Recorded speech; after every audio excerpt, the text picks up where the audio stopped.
Esse é o vídeo de suporte 1 de 2, referente à aula 4, Álcoois, Fenóis e Éteres, parte 2, da disciplina de Química Orgânica 2 da Universidade Federal de Lavras.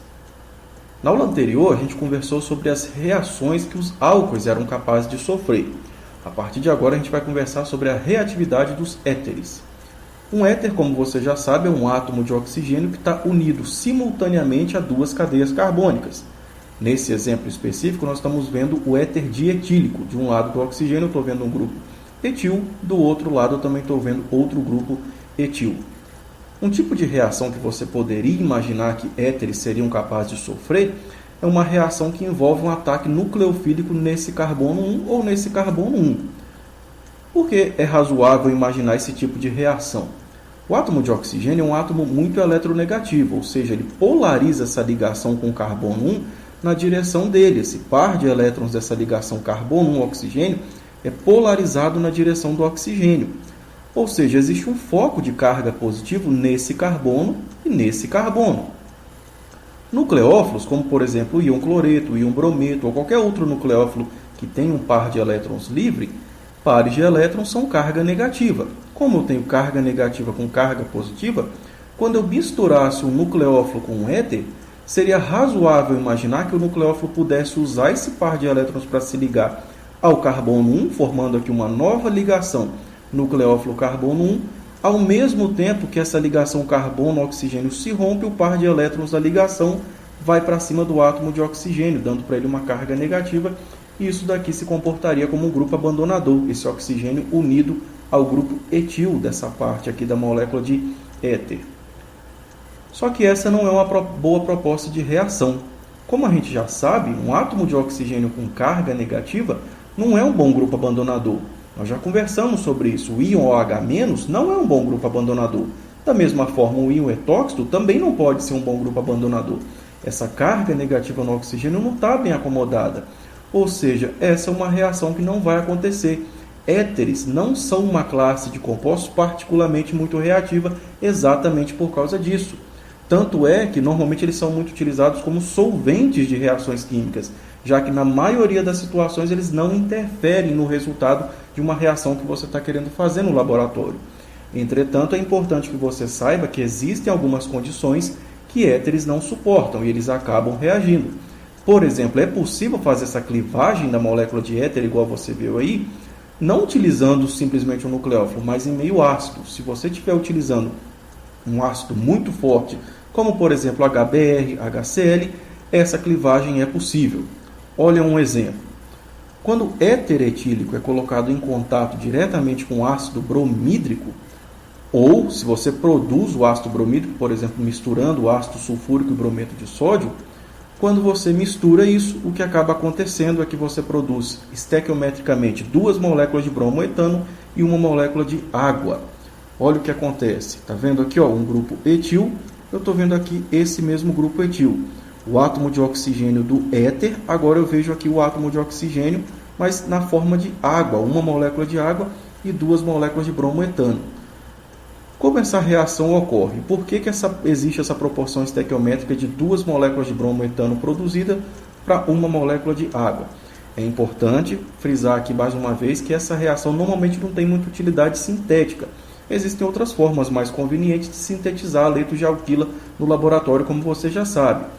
Só que é importante que você saiba que situações um éter pode ser submetido no laboratório e que situações ele não vai poder ser submetido. O mecanismo dessa reação, da clivagem do éter por ácido forte, é muito parecido com uma reação que você já conheceu na aula 3. Quando você coloca então o éter com ácido bromídrico, essa ligação é polarizada na direção do átomo de bromo, já que ele é mais eletronegativo. Ou seja, existe aqui um foco de carga positiva nesse átomo de hidrogênio. O oxigênio do éter tem 2 pares de elétrons livres, carga negativa. Carga negativa vai aproximar dessa carga positiva. Quando essas 2 moléculas estiverem suficientemente próximas, o oxigênio do éter vai usar um dos seus pares de elétrons para se conectar ao hidrogênio do ácido bromídrico. Quando esse par de elétrons se conecta a esse hidrogênio, essa ligação se rompe e o bromo, por ser mais eletronegativo, leva o par de elétrons da ligação que mantinha ele conectado ao átomo de hidrogênio. Embora isso crie carga positiva e carga negativa, isso daqui é um processo que vale a pena, porque troca uma ligação de um átomo do primeiro com o quarto período para uma ligação do átomo do segundo com o primeiro período. Em termos de energia, isso daqui vale a pena. Só que agora, ao mesmo tempo que isso acontece, embora esse átomo de bromo pudesse ir embora como bom grupo abandonador, lembra que a criação do átomo de oxigênio com carga positiva polariza ainda mais essas ligações que o átomo de oxigênio está fazendo. Um átomo eletronegativo não quer ter carga positiva, portanto ele polariza mais essas ligações na direção dele na tentativa de desfazer essa carga formal positiva. Isso acaba criando um foco de carga positiva muito grande nesse carbono 1, que é um carbono primário desimpedido. Ou seja, esse átomo de bromo acaba não conseguindo se afastar porque a carga negativa dele acaba atraindo essa carga positiva, ao ponto que esse bromo acaba usando um dos seus pares de elétrons para promover uma substituição nucleofílica do tipo SN2. Quando o bromo usa o par de elétrons para se acoplar ao carbono 1, do outro lado, a ligação carbono 1 oxigênio se desacopla e o oxigênio leva embora o par de elétrons que mantinha ele ligado ao carbono 1, produzindo então a primeira molécula de bromoetano e uma molécula de etanol. A primeira clivagem então do éter produz um álcool e um haleto de alquila. Só que o meio está ácido. Nós agora produzimos uma molécula de etanol em meio ácido. Ainda temos moléculas de HBr. Ou seja, vai acontecer exatamente uma reação que você já conheceu lá na aula 3. Álcool tem pares de elétrons livres que podem se aproximar dessa carga positiva e protonar, produzindo o íon brometo e o íon oxônio, o oxigênio, o álcool protonado. Do mesmo jeito, existe aqui uma carga positiva muito grande devido à polarização que esse átomo de oxigênio positivo está induzindo. Essa ligação está mais polarizada na direção do oxigênio. Carga positiva atrai carga negativa, o bromo acaba usando o par de elétrons para se ligar ao carbono 1, ao mesmo tempo que essa ligação se rompe e o oxigênio leva embora o par de elétrons que mantinha ele ligado ao carbono 1. Olha o resultado. 2 moléculas de bromoetano e uma molécula de água. É por isso que a clivagem de éter por ácido forte fornece 2 unidades de haleto de alquila e uma molécula de água. Por isso que essa proporção estequiométrica que a gente viu no slide anterior é obedecida. Agora, cuidado. Quando você estiver propondo um mecanismo para clivagem de um éter e um dos carbonos do éter é um carbono terciário, a reação não vai acontecer por um mecanismo SN2. Éteres, como esse éter que você está vendo aqui, esse é o éter etilterquibutílico, aquele aditivo de gasolina que nós já conversamos. Em meio fortemente ácido, ele também sofre clivagem. Só que o mecanismo não é por um mecanismo SN2 em um dos lados desse éter. Olha só, mesma coisa, oxigênio com pares de elétrons com carga negativa, hidrogênio com carga positiva, acaba protonando o éter para dar origem ao íon oxônio. Um carbono com o oxigênio agora adquire carga formal positiva e polariza mais as ligações. A substituição que ocorre aqui no carbono 1, como nós já sabemos, ela não pode ser por um mecanismo SN2. Esse íon brometo não pode usar o par de elétrons para vir aqui e se acoplar ao carbono 1 ao mesmo tempo que o etanol sai pelo outro lado. Esse carbono 1 é muito impedido estericamente. Então, o que acaba acontecendo é que a substituição no carbono 1 ocorre por outro caminho. Primeiro, essa ligação já está enfraquecida. O oxigênio, por estar positivo, está polarizando essa ligação na direção dele, até tal ponto que essa ligação espontaneamente se rompe e o oxigênio leva o par de elétrons que mantinha ele ligado ao carbono 1. Isso acontece porque esse daqui é um excelente grupo abandonador, o etanol sai neutro, e ao mesmo tempo o carbono 1 é um carbono terciário, ou seja, dá origem a um carbocátion terciário.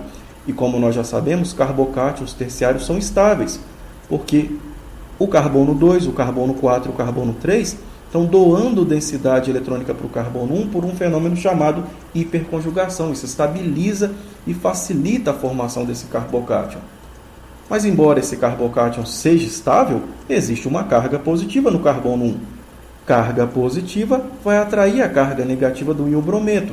Quando eles se aproximarem por atração eletrostática, o íon brometo vai usar um dos seus pares de elétrons para se ligar ao carbono 1, formando então o brometo de terc-butila. Desse lado então do éter, a reação de clivagem do éter ocorre por um mecanismo SN1. Se eu tiver um carbono terciário, o mecanismo não vai ser por SN2. Repara aqui do outro lado da molécula de éter, aqui liberou uma molécula de etanol. Aqui é um carbono primário. Carbono primário não pode formar carbocátion. Aí, a clivagem, o término da reação, aqui acontece por SN2, por um caminho que você já conhece. Primeiro, o grupo OH do álcool vai protonar, depois o brometo vai atacar o carbono 1, ao mesmo tempo que a molécula de água vai embora como grupo abandonador.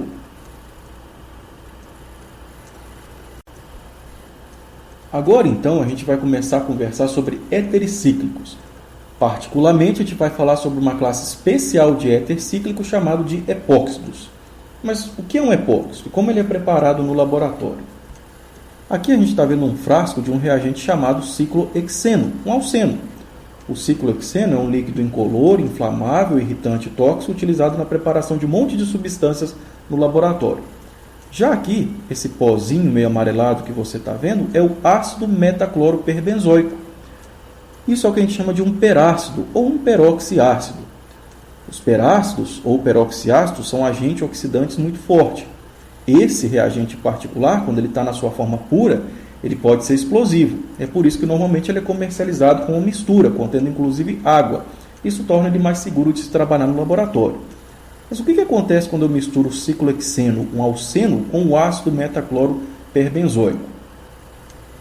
O que acontece é que o ciclohexeno se transforma no óxido de ciclohexano e também produz esse subproduto, o ácido metaclorobenzoico.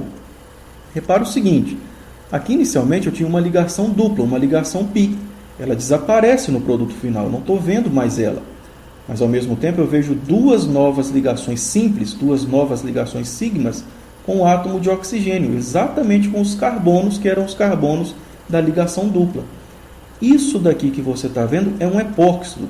Um epóxido é um éter cíclico contendo 3 átomos, onde um deles é um átomo de oxigênio e 2 deles são átomos de carbono. Epóxidos são intermediários muito úteis na síntese de um monte de substâncias com interesse comercial. Embora eles sejam um intermediário muito importante na química orgânica, normalmente os epóxidos são substâncias também bastante tóxicas. Eles normalmente são cancerígenos. A gente vai conversar um pouco mais sobre isso daqui a pouco. Embora eles sejam substâncias perigosas, eles são intermediários, então, que vão gerar substâncias de interesse comercial e por isso a gente tem que aprender a sintetizar eles no laboratório e como manipular isso de forma adequada.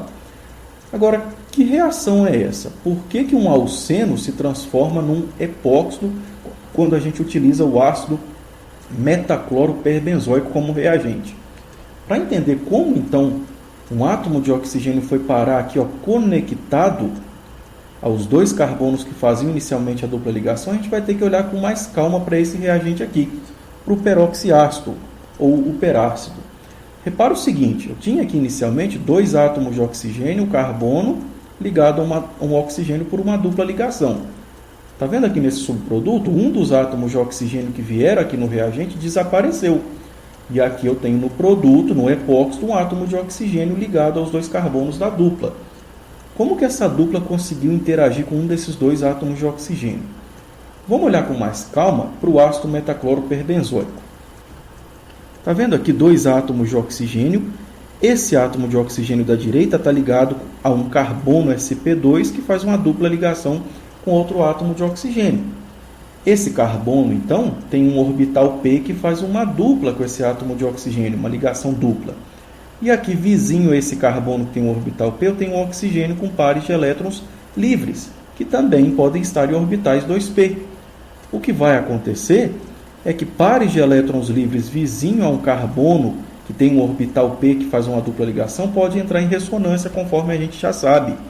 Ou seja, um desses pares de elétrons pode formar uma dupla oxigênio-carbono, ao mesmo tempo que essa ligação π se rompe e o átomo de oxigênio acomoda o par de elétrons dessa ligação π. Depois esse par de elétrons volta a formar uma ligação dupla oxigênio-carbono, ao mesmo tempo que essa dupla ligação se rompe e vai na direção desse átomo de oxigênio. Repara o seguinte, esse oxigênio entra em ressonância com a carbonila. Esse aqui não pode entrar em ressonância com a carbonila.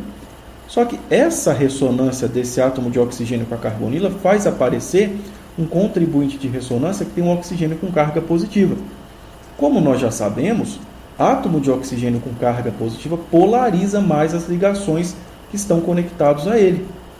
Isso significa que essa ligação oxigênio-oxigênio ela é polarizada na direção desse oxigênio que tem carga formal positiva em um dos contribuintes de ressonância. Ou seja, por incrível que pareça, esse oxigênio aqui ele é mais positivo do que o normal. Esse oxigênio aqui tem um caráter eletrofílico. Essa ligação aqui está muito polarizada na direção desse átomo de oxigênio da direita, fazendo aparecer então um centro, um foco de carga positiva aqui nesse átomo de oxigênio do ácido metacloroperbenzoico. Isso quer dizer então que esse oxigênio é um oxigênio eletrofílico. Nucleófilos podem interagir então com esse átomo de oxigênio. Então agora que a gente já tem essa informação, vamos tentar entender qual que é o mecanismo que leva à formação do epóxito e desse subproduto que a gente está vendo aqui. Como que essas duas substâncias reagem? Aqui em cima, então, a gente tem o perácido, e conforme a gente discutiu, esse átomo de oxigênio é eletrofílico, ou seja, ele pode atrair cargas negativas. Um alceno, como você já sabe lá da Química Orgânica 1, tem caráter nucleofílico. Por que uma dupla ligação π seria nucleofílica? Uma ligação dupla carbono-carbono é formada pela sobreposição lateral de dois orbitais p. Ou seja, essa ligação π é um par de elétrons que se afasta mais do núcleo dos dois átomos de carbono. É uma carga negativa que está exposta tanto pela parte de cima do alceno quanto pela parte de baixo. Essa carga negativa do alceno pode atrair cargas positivas, como é o caso desse átomo de oxigênio eletrofílico que o perácido tem. Quando esses dois então se aproximam dentro de um frasco de reação, vai ocorrer uma atração eletrostática entre carga negativa e carga positiva que vai colocar eles dois próximos espacialmente. Quando eles estiverem suficientemente próximos, o que vai acontecer é uma reorganização dos pares de elétrons de várias ligações que vai passar por um estado de transição num processo que a gente chama de processo concertado, que vai dar origem ao epóxito e ao subproduto ácido metaclorobenzoico. Mas espera aí, o que aconteceu aqui? O que significa esse monte de setas? À primeira vista, esse processo pode deixar a gente um pouco confuso. Mas o que aconteceu aqui? Vamos analisar com calma. Olha aqui.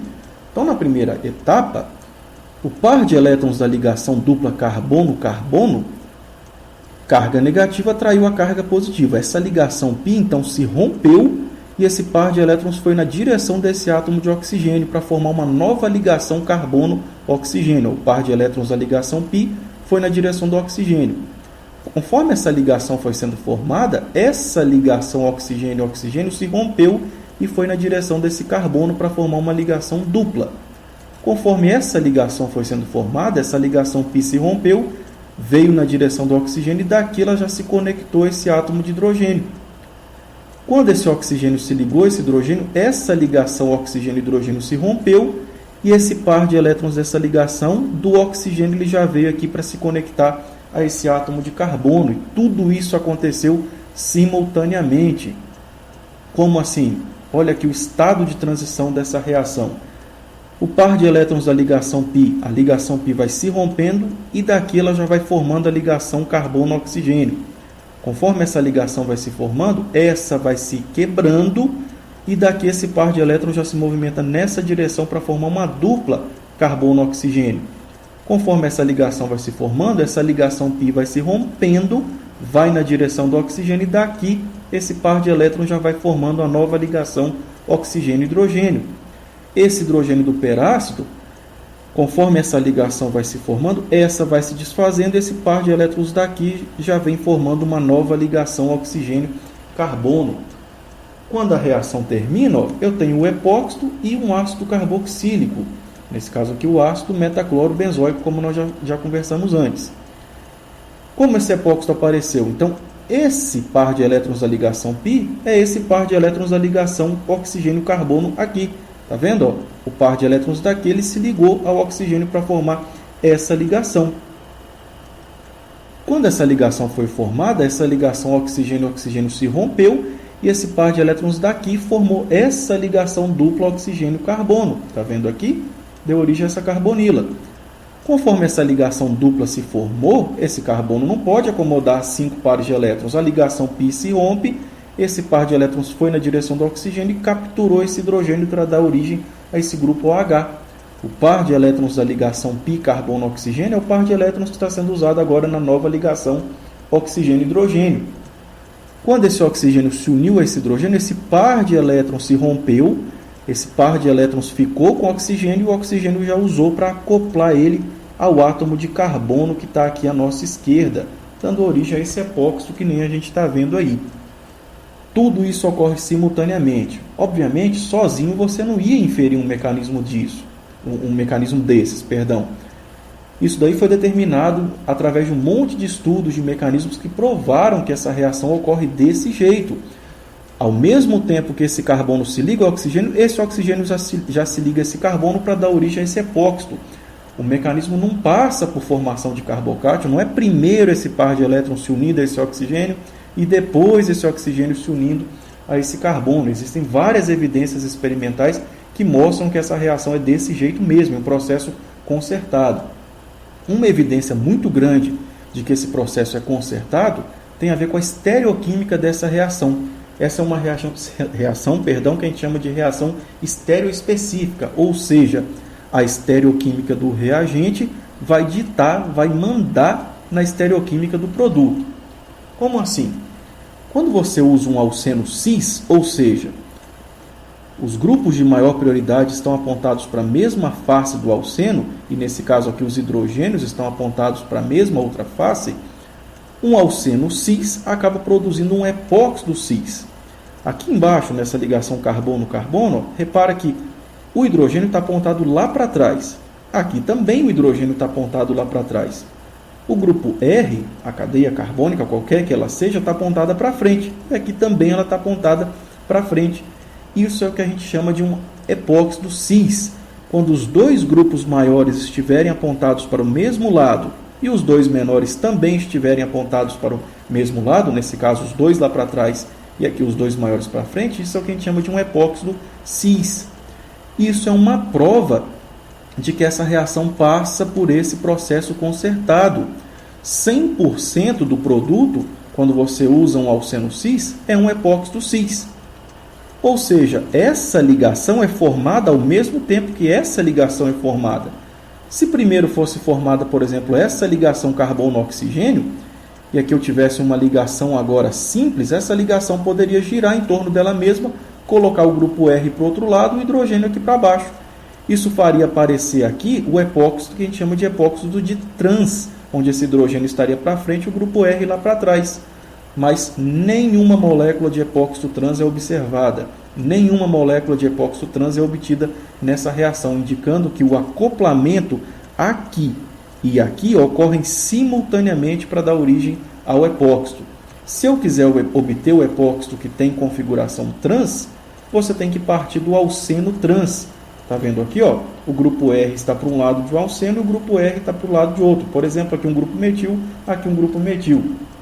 Quando você submete um alceno trans ao contato com perácido, o que acontece é que você acaba obtendo 100% de epóxido com a estereoquímica trans também. Tá vendo? Ó, o hidrogênio que estava aqui para esse lado, ele acaba apontado aqui para trás.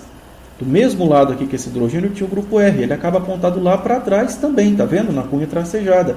Enquanto aqui eu tinha um grupo R e um hidrogênio, eu termino aqui na cunha cheia com o grupo R com o hidrogênio.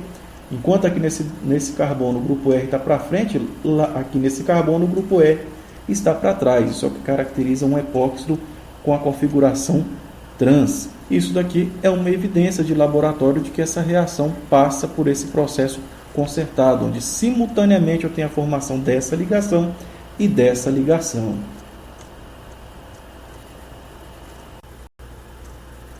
Do mesmo jeito que a gente viu que éteres de cadeia aberta podem sofrer clivagem utilizando ácidos fortes, os epóxidos também podem. O óxido de etileno é o epóxido mais simples que existe. Embora ele seja o epóxido mais simples que existe, ele é um importante reagente de laboratório. Ele tem muitos usos industriais. Ele dá origem também a um monte de substâncias com interesse comercial. A temperatura ambiente ele é um gás, mas abaixo de 10 graus você pode utilizar ele na sua forma líquida. Está vendo? Ele é esse líquido incolor que você está vendo aqui.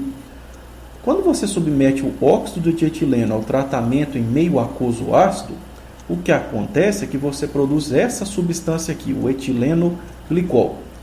O etileno glicol é um agente anticongelante muito utilizado na indústria, em sistemas de resfriamento. Agora, por que essa reação ocorre? Por que o óxido de etileno, quando colocado em meio aquoso ácido, dá origem ao etileno glicol? O que aconteceu aqui? Primeiro vamos analisar a estrutura tridimensional do óxido de etileno. Olha isso daqui, esse carbono é esse carbono aqui. Esse carbono é esse carbono aqui. Tem 2 átomos de hidrogênio aqui em cada carbono que eu não estou representando. Aqui o átomo de oxigênio. Dá uma olhada nessa estrutura. Um epóxito é um sistema cíclico muito tensionado. Os ângulos de ligação aqui internos são da ordem de 60 graus. Mas esses carbonos são sp3, ou seja, esses ângulos aqui deveriam de ser de 109,5 graus. Ou seja, éteres cíclicos, epóxitos, são substâncias extremamente tensionadas. Esse sistema aqui é um sistema instável. Ou seja, ele pode se abrir com facilidade, especialmente na presença de nucleófilos. Quando esse sistema cíclico se abre, olha o que acaba acontecendo. O óxido de etileno se converteu no etileno glicol. Esses 2 carbonos aqui são esses 2 carbonos aqui. Esse oxigênio que você está vendo é esse oxigênio que você está vendo aqui. E aqui embaixo eu tenho um novo átomo de oxigênio adicionado à estrutura. Como esse átomo de oxigênio entrou? Qual é o mecanismo dessa reação? Como nós já sabemos, éteres em meio ácido vão protonar. O oxigênio do éter tem 2 pares de elétrons livres, carga negativa. Ele pode então capturar um hidrogênio do meio ácido, por exemplo, do íon hidrônio. Isso dá origem a um éter protonado. E agora a gente já sabe que quando esse oxigênio está ligado, está fazendo uma terceira ligação, esse oxigênio tem agora uma carga formal positiva.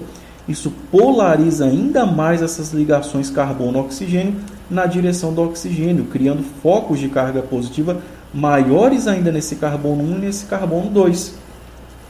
Esse foco de carga positiva é tão maior que uma molécula de água, por ter pares de elétrons livres, ou seja, carga negativa, agora vai se aproximar dessa carga positiva. Quando eles estiverem suficientemente próximos, o que vai acontecer é que a molécula de água vai usar um desses pares de elétrons livres para se acoplar ao carbono 1, formando uma nova ligação oxigênio-carbono. Quando essa ligação se forma, essa ligação oxigênio-carbono 1 daqui de cima se rompe e o par de elétrons vai na direção do oxigênio. Essa carga positiva desaparece, mas aqui aparece uma carga positiva. Por quê? Quando o oxigênio da água se acoplou ao carbono 1, ele usou o par de elétrons, mas ainda não se desconectou desses 2 átomos de hidrogênio da molécula de água. Ou seja, esse oxigênio da molécula de água está fazendo 3 ligações e um par de elétrons livre, ou seja, carga formal positiva. Esse par de elétrons é o par de elétrons que mantinha esse oxigênio do epóxito ligado ao carbono 1. Está vendo que é uma reação do tipo SN2? De um lado, o par de elétrons se acopla ao carbono 1, do outro, esse oxigênio vai embora como grupo abandonador. Mas ele só não vai embora porque ele está ligado aqui na mesma estrutura. Está vendo? Isso dá origem ao etileno glicol protonado. Quando a abertura do epóxito ocorre nesse primeiro momento, aqui eu ainda tenho um oxigênio com carga positiva. Numa etapa final, uma molécula de água que está no meio reacional pode capturar esse átomo de hidrogênio extra. Esse par de elétrons da ligação oxigênio-hidrogênio vai na direção do oxigênio, deixando ele neutro, fazendo aparecer a molécula de etileno glicol e restaurando o meio ácido. É por isso que a gente diz que essa é uma reação catalisada por ácido. É possível fazer a abertura de epóxito quando você estiver utilizando nucleófilos em meio ácido. Inclusive a água pode ser um nucleófilo suficientemente forte para promover a abertura do epóxito, já que isso é um anel extremamente tensionado. Isso aqui leva a uma diminuição da energia do sistema. Aqui eu tinha uma substância muito instável. Aqui eu tenho substâncias mais estáveis, com conteúdo de energia menor. Recentemente, uma empresa que fabrica cerveja foi acusada de contaminar diversos clientes com uma substância chamada dietileno glicol. O dietileno glicol é uma substância bastante tóxica que tem essa estrutura que você está vendo aqui. dois grupos OH de álcool na ponta da estrutura e um átomo de oxigênio de éter aqui nessa parte central. Uma das explicações possíveis para como o dietilenoglicol apareceu dentro dos frascos de cerveja é pelo próprio processo de produção do monoetilenoglicol. O monoetilenoglicol é um agente de resfriamento muito utilizado em tanques de resfriamento como agente anticongelante. Não necessariamente é o que explica o que aconteceu. Essa é uma das hipóteses de como o dietilenoglicol apareceu. Na fabricação do monoetilenoglicol, na primeira etapa você mistura eteno ou etileno com perácido. Isso faz aparecer um epóxido, o óxido de etileno. O óxido de etileno é então colocado em meio aquoso ácido e, como nós já sabemos, em meio aquoso ácido, o óxido de etileno protona e agora os carbonos 1 e 2 estão mais eletrofílicos e podem atrair a carga negativa dos pares de elétrons livres da água, que leva à abertura do sistema cíclico, a abertura do epóxido e a formação do monoetilenoglicol, que é um líquido incolor, é esse agente anticongelante que eu acabei de falar para vocês. Independente, o monoetilenoglicol não deveria estar na cerveja, ele tem que ficar dentro de serpentinas, onde ele vai circular numa temperatura muito baixa e vai resfriar o líquido. Então ele tem que ficar num sistema isolado da cerveja que vai ser consumida. Agora, como o dietilenoglicol apareceu? Na síntese do monoetilenoglicol, se você utilizar uma proporção errada de ácido para epóxido, o que pode acontecer é o seguinte: conforme as primeiras moléculas de monoetilenoglicol vão aparecendo, se elas encontrarem com mais moléculas de epóxido protonado, olha a estrutura do monoetilenoglicol. Tem dois grupos OH com pares de elétrons livres. Álcool é um oxigênio com pares de elétrons livres. Se eu tiver mais moléculas de epóxido no meio reacional, aqui é um carbono positivo, carga negativa. O monoetilenoglicol pode abrir outra unidade de epóxido, dando origem aqui a uma segunda cadeia carbônica acoplada a esse oxigênio. Aqui, inicialmente, como esse oxigênio do álcool ainda está conectado ao hidrogênio, ele adquire uma carga formal positiva. Numa última etapa, se uma molécula de água capturar esse hidrogênio da parte central aqui da molécula, esse par de elétrons da ligação oxigênio-hidrogênio vai na direção do oxigênio, deixando ele neutro, fazendo aparecer o dietilenoglicol, que, assim como o monoetilenoglicol, é um líquido incolor. E você não vai saber que o monoetilenoglicol está contaminado com dietilenoglicol. Tudo isso acontece quando você erra a estequiometria. Você precisa ter uma proporção, você tem que controlar a quantidade de ácido e a quantidade de epóxido dentro do reator para formar o monoetilenoglicol. Ou você faz a síntese e depois separa por alguma técnica, por exemplo, cromatografia. Não necessariamente é o que explica o que aconteceu, mas é uma rota possível para a produção de dietilenoglicol. Agora, então, a gente vai falar sobre a regioseletividade na abertura de epóxidos. Até agora, a gente estava conversando sobre o óxido de etileno, onde no carbono 1 e no carbono 2 eram dois átomos de hidrogênio, ou seja, tanto faz onde o nucleófilo ia atacar, se era no carbono 1 ou no carbono 2. Mas olha esse epóxido aqui agora. Isso é o que a gente chama de um epóxido assimétrico. Tá vendo? De um lado aqui eu tenho grupos que são diferentes aqui desse outro. Aqui são dois átomos de hidrogênio, aqui são dois átomos de carbono. Então, quando o nucleófilo ataca o carbono 1, não é a mesma coisa quando o nucleófilo ataca o carbono 2. Isso vai gerar produtos diferentes dependendo de quem é o nucleófilo que eu estou utilizando. Agora, como que eu vou saber por qual dos dois carbonos o nucleófilo vai atacar?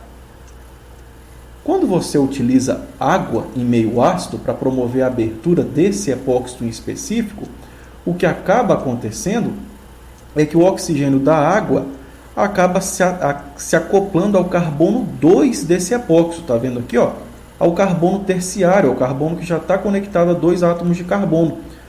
A água se acopla ao carbono 2, o epóxido se abre aqui, e o grupo OH no carbono 1 é o oxigênio que inicialmente era o oxigênio do epóxido. Agora, esse não é o jeito de promover ataque nucleofílico quando você utiliza soda cáustica, NaOH, o íon OH-. O íon OH-, ao contrário da água, ele ataca pelo carbono 1, nesse carbono aqui, no carbono primário, tá vendo? O grupo OH, o íon OH-, se acopla ao carbono 1, enquanto o epóxido se abre e esse oxigênio ligado agora ao carbono 2, é o oxigênio que inicialmente era o epóxido. Agora, como que eu explico isso? Por que que quando eu uso água, o ataque ocorre pelo carbono 2 e quando eu uso base, o íon OH-, o ataque ocorre pelo carbono 1?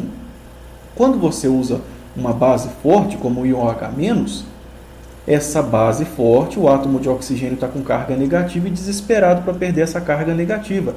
Então, ele vai atacar com mais rapidez centros positivos. Embora eu tenha um centro positivo aqui e um centro positivo aqui, a gente já sabe que a reação de abertura de um epóxido é uma reação SN2. Ao mesmo tempo que o nucleófilo ataca, o par de elétrons da ligação oxigênio-carbono se rompe para abrir o epóxido. Como isso é uma SN2, lembra, uma SN2 ocorre com mais facilidade num carbono com menos impedimento estérico. Nesse caso, a carga positiva aqui no carbono 1 está mais exposta do que a carga positiva aqui no carbono 2. O íon OH- vai atacar com maior velocidade o carbono 1 do que o carbono 2, que é um carbono terciário estericamente mais impedido. Ok, então faz sentido de acordo com o que a gente sabe de química orgânica 1. Mas por que quando eu uso água em meio ácido, a água acaba atacando o carbono 2 e não o carbono 1, sendo que o carbono 2 é o mais impedido? Como que eu explico isso? Quando você coloca o epóxido em meio ácido, lembra o que acontece? Primeira etapa, ele protona. Então eu tenho aqui um oxigênio ligado ao hidrogênio, carga positiva. O oxigênio positivo ele começa a polarizar essas ligações na direção dele. Lembra? O oxigênio com carga positiva, então atrai mais esses pares de elétrons das três ligações na direção dele porque ele quer desfazer essa carga positiva. Só que esse carbono aqui, para que essa ligação vá na direção do oxigênio, ele tem que permitir. E do mesmo jeito esse carbono aqui, para que esse par de elétrons vá na direção do oxigênio, ele tem que permitir. Quando eu penso em qual desses dois carbonos permite que o par de elétrons vá mais na direção do oxigênio, é esse carbono que está aqui na esquerda. Por que isso acontece? Esse carbono acaba permitindo que o oxigênio promova uma atração maior desse par de elétrons e acaba deixando esse par de elétrons ir mais para a direção do oxigênio. Porque conforme esse par de elétrons vai se afastando desse carbono, aqui vai aparecendo um carbono que se assemelha a um carbocátion terciário. Olha esse carbono, ele está ligado a outro carbono e outro carbono. É um carbono terciário, então aqui vai adquirindo um caráter de carbono, de carbocátion terciário. Como aqui então vai sendo criado uma carga positiva, essa carga positiva acaba atraindo os pares de elétrons livres da molécula de água, mesmo que ele não seja um nucleófilo forte. A molécula de água então acaba atacando aqui nesse carbono mais positivo, e isso acaba promovendo então a abertura do epóxido. O resultado, então, é que bases fracas, elas sempre vão atacar pelo carbono mais substituído, mesmo que aquele seja o carbono com maior impedimento estérico, porque é ali que vai estar a maior carga positiva. A reação vai ser governada por atração eletrostática. Agora, quando você utilizar uma base forte já vai atacar o carbono que tiver menos impedimento estérico. Ela está desesperada para perder aquela carga negativa. Ou seja, ela vai então atacar o carbono positivo que tiver o menor impedimento estérico possível para desfazer aquela carga negativa que está em cima dela. Compostos nitrogenados e derivados de compostos nitrogenados também podem ser utilizados na abertura de epóxidos. Olha esse exemplo aqui. Se você misturar uma solução de amônia com oxirano, o óxido de etileno, dependendo da proporção estequiométrica com que você mistura esses reagentes, 3 produtos diferentes podem ser obtidos.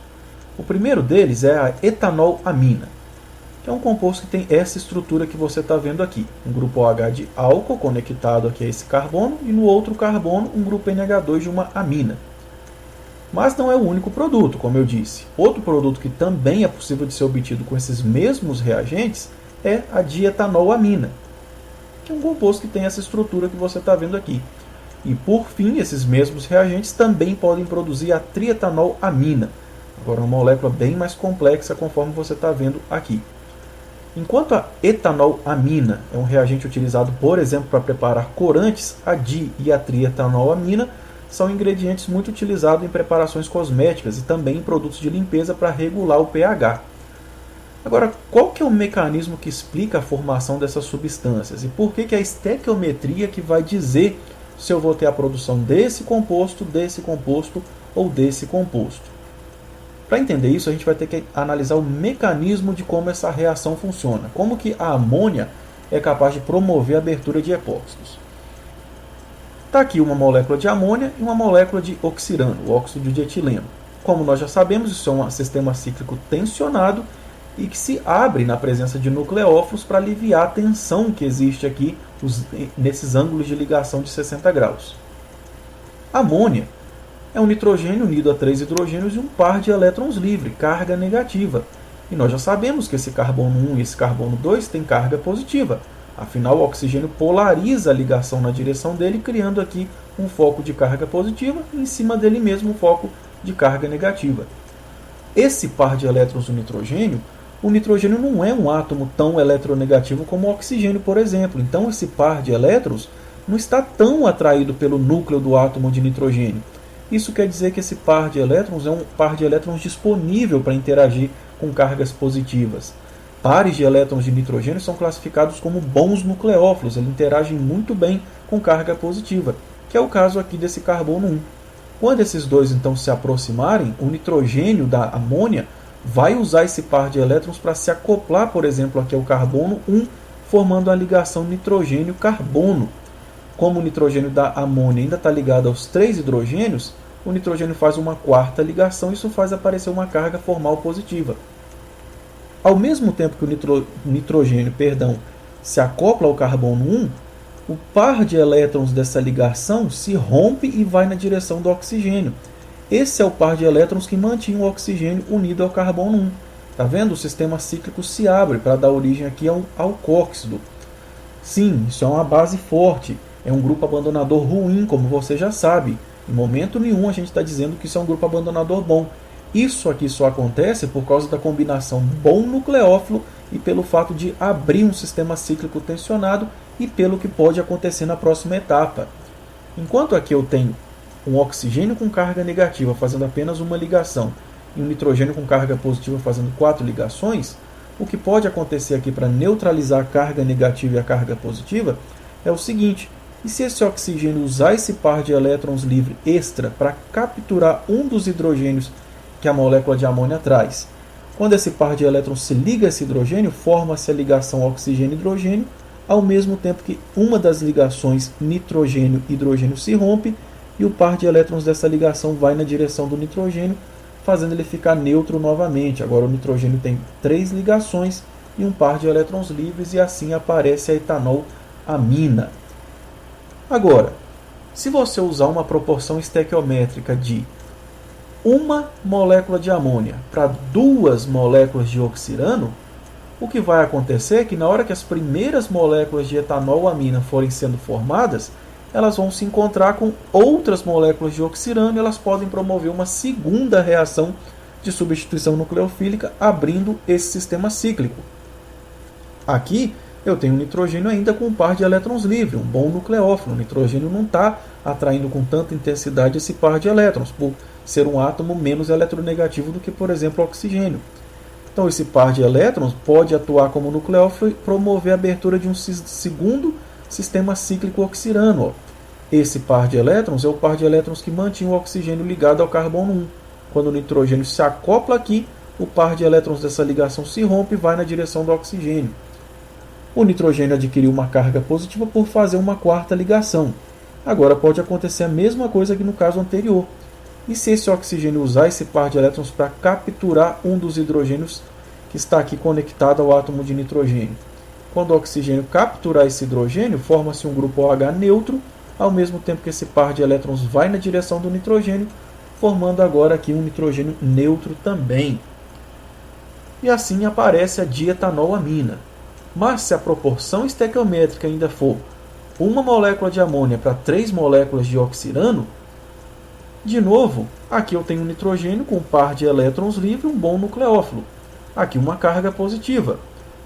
Quando esses dois chegarem suficientemente próximos, o nitrogênio pode se acoplar a esse carbono 1 dessa terceira molécula de epóxido, abrindo o sistema cíclico para formar um intermediário alcóxido e um nitrogênio com carga positiva.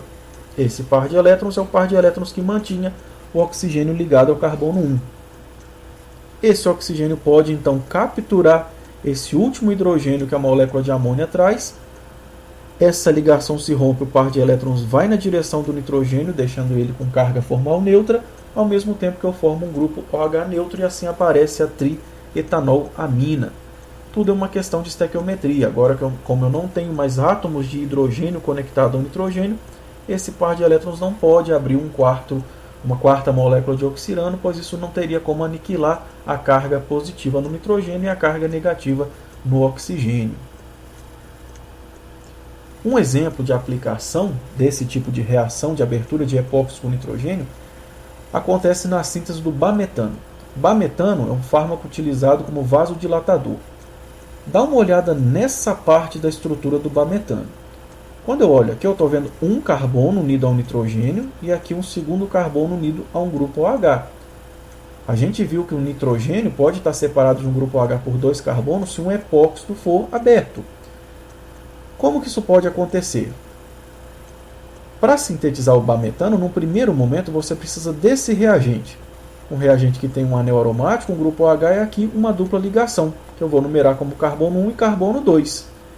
Se eu submeter esse alceno ao contato com o perácido, aquele que a gente discutiu no começo da aula, você vai formar um epóxido entre os carbonos 1 e 2. Agora, uma vez que você formou um epóxido, lembra que um epóxido se abre na presença de nucleófilos, como por exemplo nitrogênio. Nitrogênio tem um par de elétrons livres que pode atuar como nucleófilo. Se você misturar então esse epóxido com esse composto aqui, que é chamado de propilamina, eu estou vendo aqui um nitrogênio com um par de elétrons livre. Esse par de elétrons com carga negativa vai atrair esse carbono com carga positiva. E o que vai acontecer é um ataque nucleofílico, que vai unir esse nitrogênio ao carbono 1.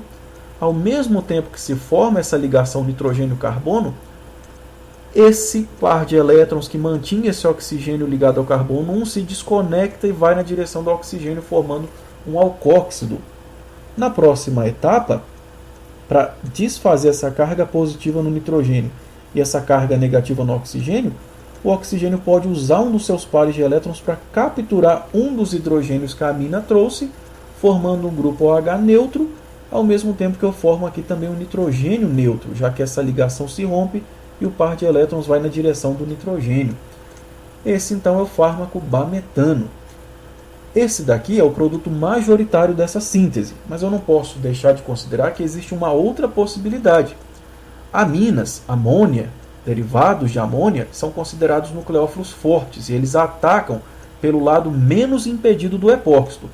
Aqui é o lado menos impedido do epóxido. Aqui esse carbono é secundário e está ligado a um anel aromático. Existe impedimento espacial aqui.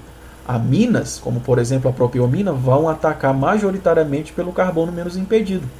Não quer dizer que não vai ter um subproduto que vai aparecer em pequena quantidade, mas vai aparecer. Esse carbono também é positivo. Pode ser que uma parcela das moléculas de propiamina consiga usar esse par de elétrons para atacar aqui e abrir o epóxido pelo carbono 2. O resultado é que eu vou ter o grupo propilamina conectado ao carbono 2 e o grupo OH conectado ao carbono 1. Mas isso deverá ser o subproduto minoritário nessa síntese. O produto que vai aparecer em maior extensão é exatamente o bametano.